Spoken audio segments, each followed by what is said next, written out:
When we think about our future self, the women that we are becoming and the things that we want to achieve, we have to ask ourselves, who do we have to become today?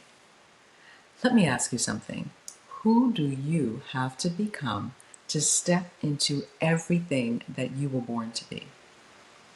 That question might feel a little huge, yes, and it is.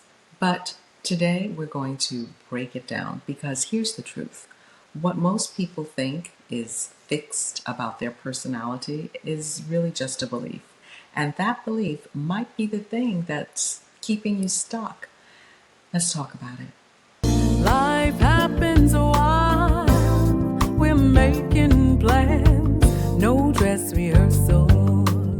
We get no second chance. Hi, I'm Kim. Welcome and welcome to my channel, the home of the Fly Girl, fearlessly living you. This is where women who don't do limits, especially age limits, come to reclaim their dreams, live boldly, and step into everything they were created to be. So, if you're ready to stop shrinking and start becoming, you are in the right place. Did you know that your personality isn't something that you're stuck with? We have the ability to change things about ourselves that are not serving us. So, if you ever said to yourself, I'm just shy, or I like playing background, or that's just the way I am, or God forbid, I'm too old to change now. Stick with me, and by the end of this video, you'll not only see why that is absolutely not true, you'll also have a blueprint for how to become the version of yourself that your future self is waiting for. One of the biggest myths that we've been sold is that we are born with our personality and that's just who we are, and that who we are today is who we will always be. And this is like the problem with personality tests. They lock you in and people believe that that has to be them. But this is not true. Science even proves this.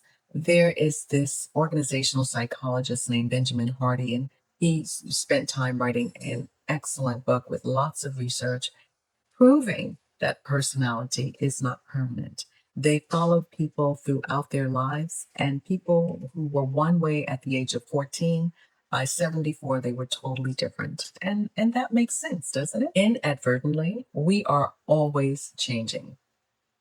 Experiences change us, growth changes us, exposure and new perspectives change us every day. And the truth is, you're not a finished product. I don't care what your age or stage, you are a work in progress. And your personality is not a prison, it's a project.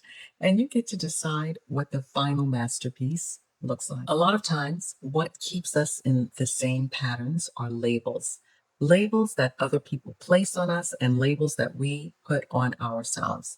I've worked with so many people who call themselves shy, and I remember a time when I was working with a group of medical students who were preparing for their oral exams, and I had them introduce themselves. And one of them said, I'm shy.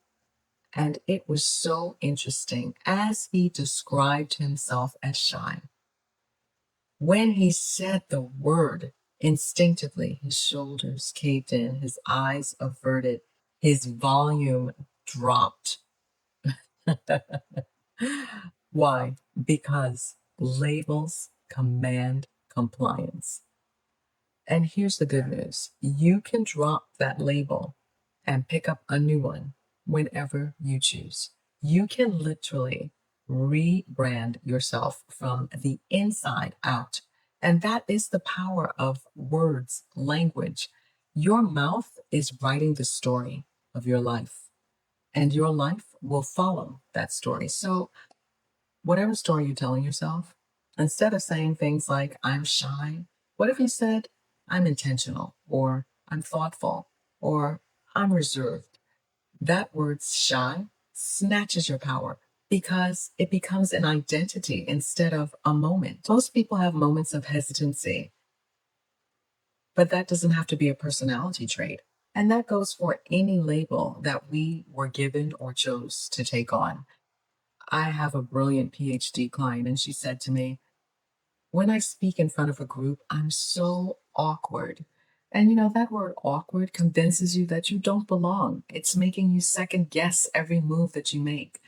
When you say words like, oh, I'm so unlucky, it makes you believe that success is outside of your control, so you stop trying.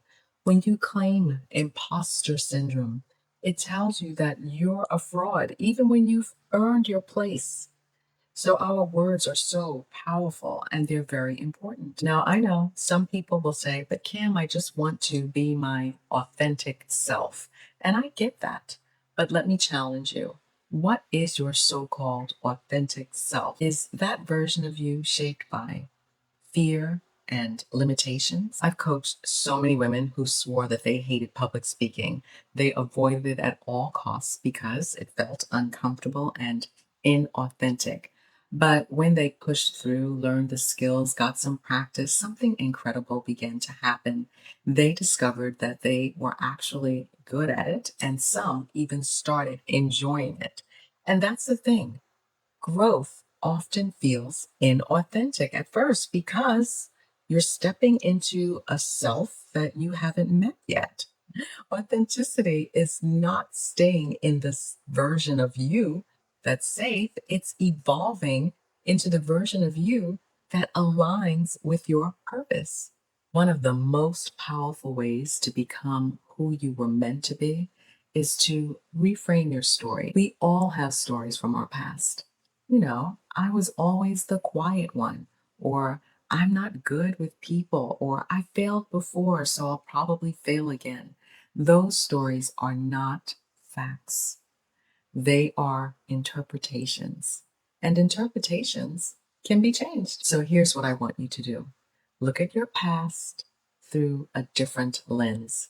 That time you were quiet, maybe you were observing and learning. That's a strength. That failure, maybe it was setting you up with the resilience that you need for your next chapter. Fly girls are not stuck in the past, they are becoming every single day. Here's how to start fully stepping into what you were called to do and be without restriction. I remember a time when, after people got to know me, they would tell me when they first met me, they thought I was stuck up. And I couldn't imagine why.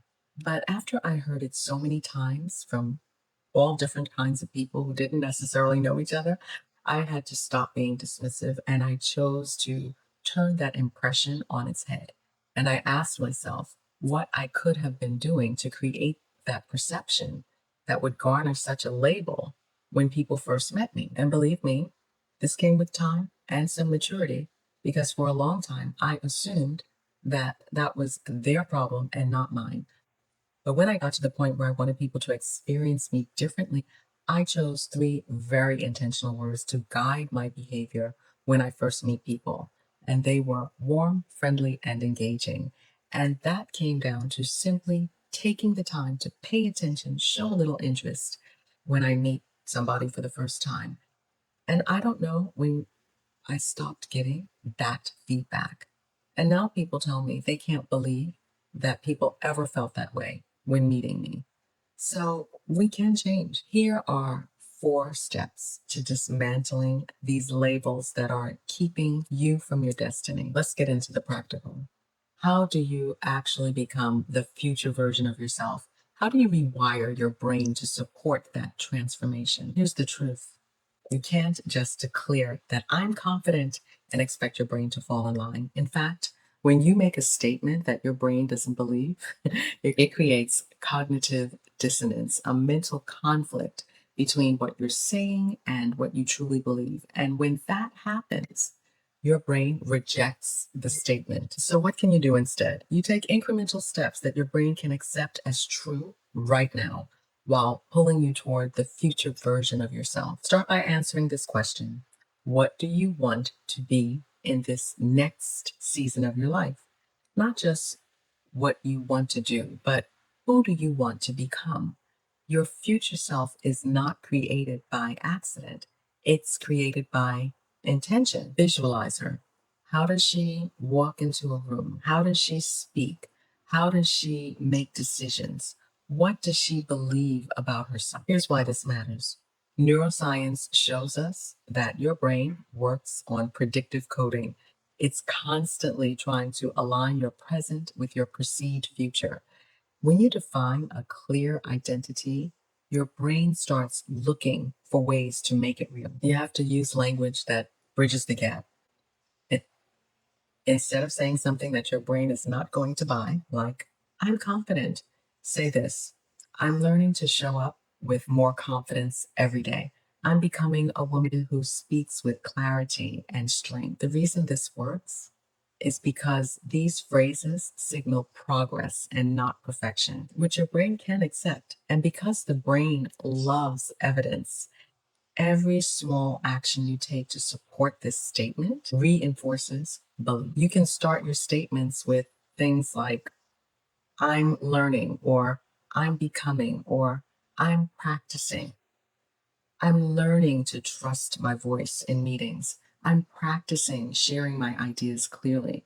Or I'm becoming the kind of leader that people respect. Your brain is shaped by repeated actions. So ask, what's one small action that I can take today that actually aligns with the woman that I'm becoming? Maybe it's raising your hand once in a meeting, or jumping in and sharing an idea, or standing tall and making eye contact and taking up your full space in the room.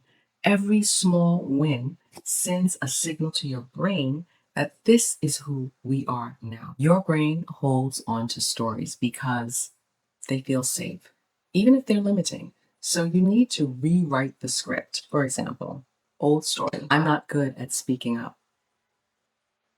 Think of it differently. I used to hold back, but now I'm learning to express myself with confidence. This works because it acknowledges your past without anchoring you to it. Your brain doesn't resist because you're lying, you're evolving. You know, your brain can't distinguish between vivid imagination and reality. So when you visualize your future self with emotion, your brain starts wiring that for reality. Here's a quick exercise. Close your eyes and imagine walking into a room as your future self. Feel her energy, hear her voice, see her posture, and stay in that scene for 2 to 3 minutes every day. Combine this with your incremental actions, and you're literally rewiring your brain for confidence and power. Remember, your brain believes what you repeatedly show it. So start small, speak in a way that feels true, and take actions that align with the woman that you are becoming. Over time, those small steps create massive transformation. So let me ask you again, who do you have to become to step into everything that you were born to be?